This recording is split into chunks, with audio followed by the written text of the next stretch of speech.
From Lakshmi Varama to Drishti Bottu, what do you consider as the biggest success? I feel Drishti Bottu is my biggest success. Yake?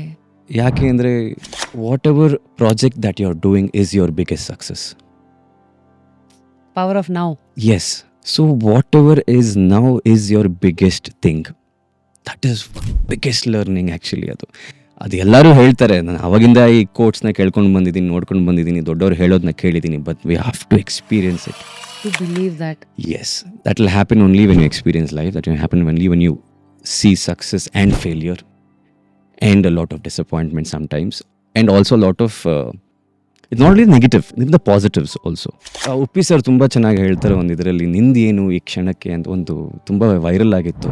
ಭಗವಂತ ಬಂದು ಕೇಳ್ತಾನೆ ನಿಂದೇನು ಅಂತ. ನನ್ನ ದೇಹನೂ ನಿಂದಲ್ಲ, ಆತ್ಮನೂ ನಿಂದಲ್ಲ, ನಿಂದು is now. That is now, ಈ ಕ್ಷಣ.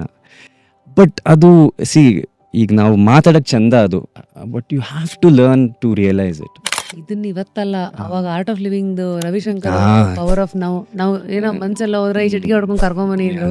ಇನ್ಯಾರು ಸೈಕಾಲಜಿ ಬುಕ್ ಅವ್ರು ಇನ್ನೇನೋ ಹೇಳ್ತದೆ. Everybody is trying to tell the same. But ಅದು ಕಲಿಬೇಕು ನಾವು. You have to learn to understand that. ಅಂದರೆ ನಾವು ಕಾನ್ಷಿಯಸ್ ಆಗಿ ಅದನ್ನ ಅರ್ಥ ಮಾಡ್ಕೋಬೇಕು. That today is the best thing that's happening to you. ಇನ್ಯಾವುದೋ ಅಲ್ಲ. You can have a goal, end goal, but then let to enjoy what is happening, what you're doing right now. Let's focus. ಚೆನ್ನಾಗಿ ಹೇಳಿದ್ರಿ. Full ವಿಡಿಯೋನ ನೋಡಿ on rapid ರಾಶ್ಮೀಸ್ YouTube channel.